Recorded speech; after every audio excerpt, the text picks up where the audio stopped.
Oh man, good to see you again. What's up, Brandon? How are you, mate? I'm good, dude. I loved Uncharted, dude. You guys did a really good job on this film. I had fun watching it. It's like Nathan Drake as an adventurer's origin story. So I actually want to start at the beginning with you because Okay. I was reading this movie actually started over a lunch conversation just because you were a fan of the games. How did you guys land on this one?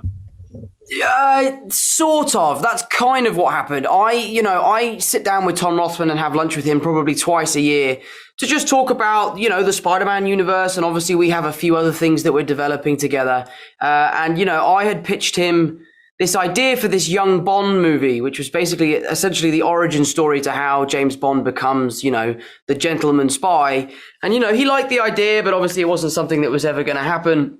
And it kind of sparked his intrigue into the idea of maybe we could tell Nathan Drake's origin story. How does this character become the person that we know and love? What is his first adventure? Where was it? When was it? And how did it take place? So, it was kind of like that. And yes, it was just at lunch. I remember I had a chicken tikka masala, a sparkling water, and a franchise, I guess. How casual. That's awesome, dude. And you're Nathan Drake, as I'm sure you know, has quite a bit in common with the Nathan Drake of the Uncharted games. Also kind of has the Tom Holland stamp to make it unique as well. What would you say are the biggest differences between your Nate and the game Nate? That's an interesting question.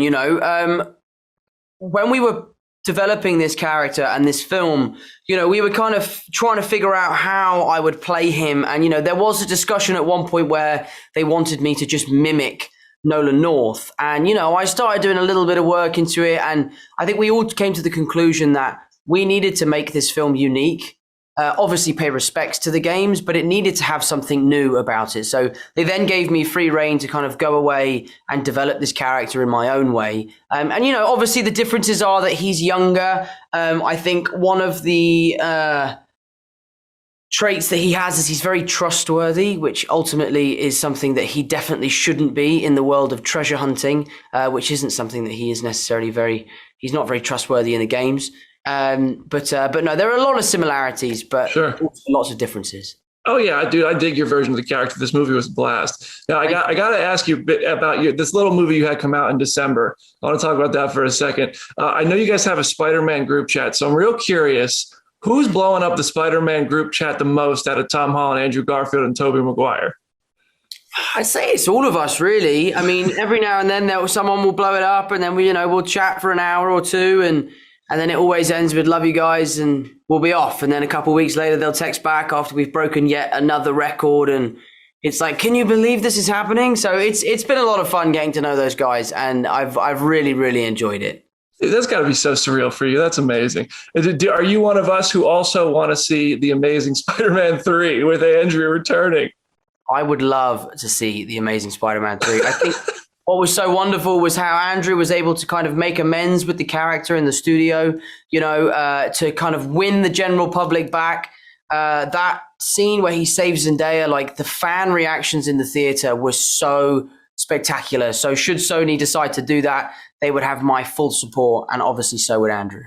Dude, the last question I have for you is actually, was that always the plan? Because I remember you guys were going to start shooting that one before the pandemic, and then everything shut down, shifted around. Did you guys always have all three of you, or is that something that you think was going to come later?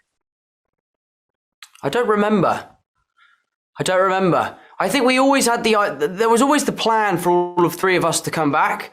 But I think obviously people were still doing their deals and in conversation. So, there was times where it was not happening, and then it was happening, and then it wasn't happening, and then it was happening. And, we also had 5 villains to try and convince to come back. So I'm really glad I wasn't a part of those conversations, because I would have lost my mind.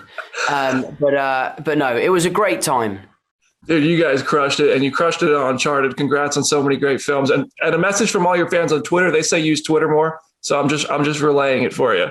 I think Twitter is the most toxic social media thing in the world. So I will not be returning to Twitter. I can't say I blame you. Mental sanity.